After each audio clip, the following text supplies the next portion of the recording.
So today's video is gonna be a bit long, so bring a cup of coffee or a tea. This video will be about the problems and my story with the accommodation here in Poland. It will be divided into two parts. The first one is the administration and the second one is my flatmates. So with the administration, when I arrived to Poland, I really didn't find any room which was suiting my budget. The only one was the university dormitory. So I went to the administration of the university dormitory and I asked what they have left, and the only one left was that one which was the cheapest, 650 zloty, and I needed to share it with the two other girls, and in the flat 6. And the girl in that administration office was very nice, so she just told me that the deposit is 1,500 zloty and I need to pay every month 650 zloty and sign here. And I did.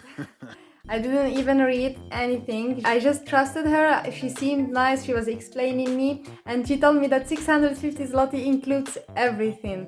So for me, everything, it includes internet, the bills, and no. And she was even nice that she gave me the keys even 1 or 2 weeks before my contract starts, because I really didn't have nowhere where to stay. So I went to that flat, and after some months I couldn't live there anymore. So I went to my contract and I read that I need to inform them 2 months in advance. That's what I did, and then they just didn't want to give me back my deposit. Why? Because they assumed that I didn't inform them 2 months in advance. Let me tell you, if you want to exit or leave the flat in January, when will you tell them? So if you count back December, November, so you inform them in the beginning of November, yeah? And this is what I did, and they told me, no, you should have informed us in October. I became yellow because 1,500 zloty is really a lot of money, and I can live with it for 1.5 months. So it was very difficult. I was going to them frequently. She just looks at me as if she doesn't understand English. She looks at her partner or colleague. She would speak to him in Polish, and I tried to catch any word. I even brought a friend who spoke Russian to ask her if she understands anything, and she told me like they are not speaking Russian, they are just speaking Polish and she doesn't understand it. But at that time I already met Adam, and I told him about this issue, so he told me that okay, let's go to them together and I will talk as your partner. So I went to them with Adam, and he was speaking in Polish and in an assertive way, because Adam is really good at these things.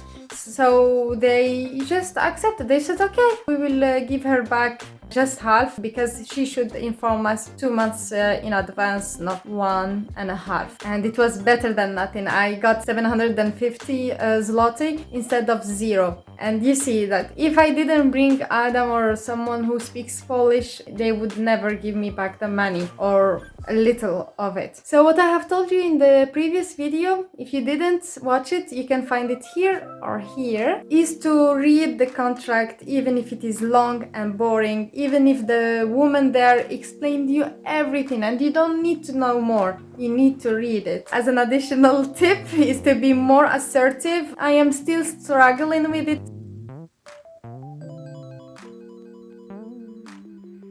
So the second part is with my flatmates, my wonderful flatmates. Oh, the memories are getting back.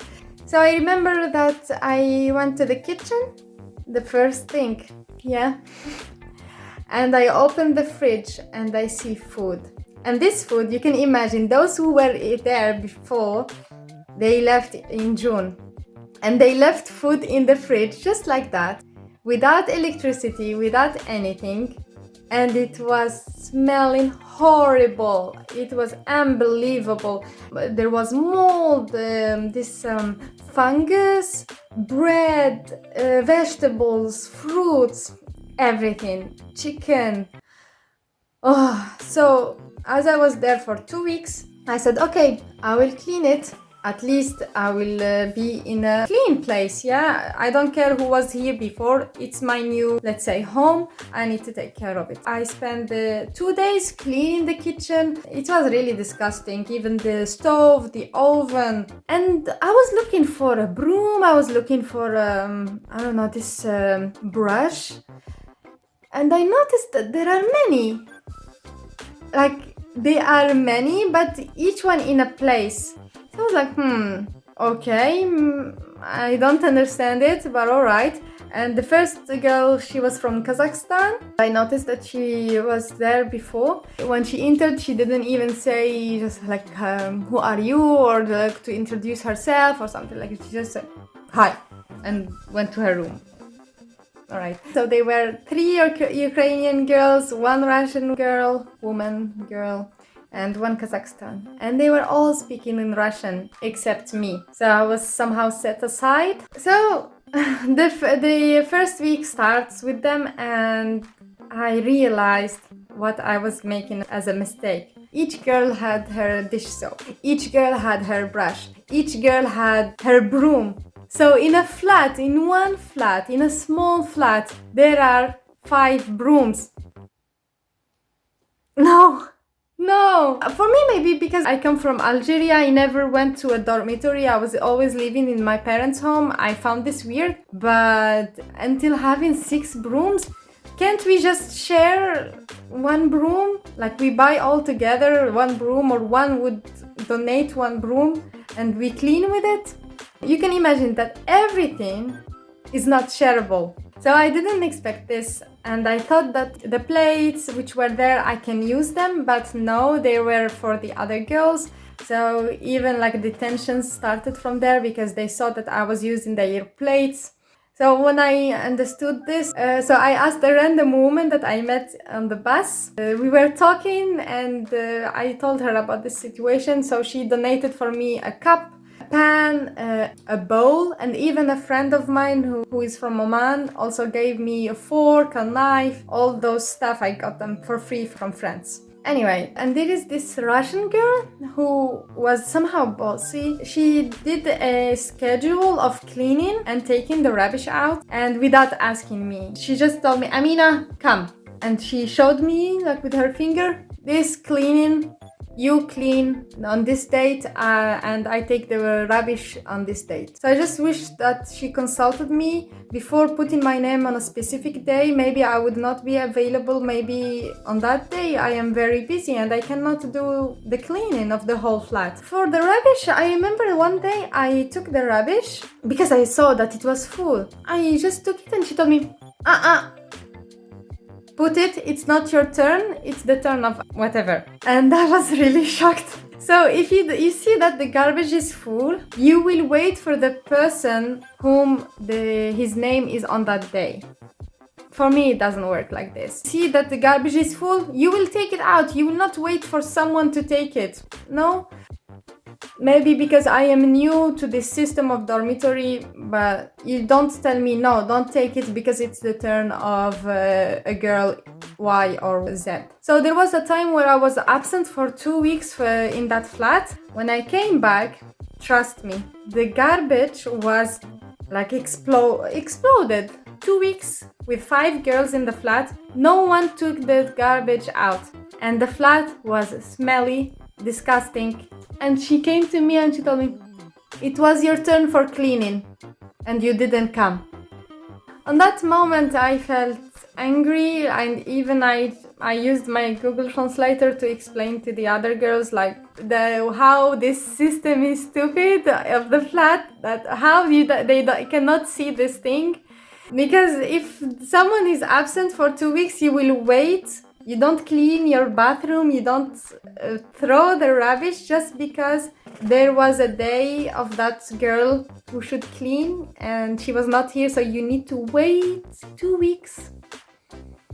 So you remember when I told you that I arrived to that flat and I was alone and I found the beautiful smell inside the fridge? I found a bottle of oil which was used. There was just a little bit, less than half. So I said, okay, I will use it. The girls, they left. I thought that they left forever. They left their food. Okay, I will use it to fry some stuff. And it was for that girl who is the oldest, who is doing these schedules for cleaning. And I remember I was in the classroom, in the laboratory, and I received a message from my roommate, not from her. Alina is very angry because you used her oil. She told you, buy me a new one and you need to come and tell me sorry. This is exactly what she told me, and I still remember it. I remember that I told my friend next to me about this, and she just started laughing. So what I did, I bought for her a new bottle. Even if I found this stupid, even if I found it childish, alright, I bought it for her. I told her, here is the bottle, and I am not sorry. I don't know how I had this courage to tell her like this, because I'm not sorry. What? What? I just used your oil that you left since June with your other food, and I used it. Okay, so every time that she would see me inside the kitchen, she wouldn't enter and she would insult me with suka. You can search it in Google Translator, and at that time I didn't know what does it mean. And if she is inside the kitchen, she would close the door. She wouldn't let me in, only the other girls, because she just hates me. I decided to leave. I took my stuff and I left. My first night out of that flat, she sent me a message. Hey, you thief. You better give me back my pan, my knife, my spoon, ta-ta-ta. If not, I will go to the university and you will have big problems. And I told you that I didn't have anything, and it's my friends who gave me those stuff, and I took only those. So what I did, I went to the university administration. I showed them her message just in case she would go to them and create a new story. They just told me, okay, thank you for letting us know in advance. In case she would come, we would inform you, and you will come as well to be present. And she didn't go because I didn't steal any of her stuff. So if you are watching this, Alina, I didn't steal, and I don't know what were you thinking about. Maybe you just dropped it under the sink. Okay, so that's all for today's video. Yay! On that period of time, I was feeling very lonely, I guess, because it was my first time abroad, first time out of home, first time without friends. And I was lucky to have some of international friends whom I could just tell them what I was feeling, tell them what I was going through.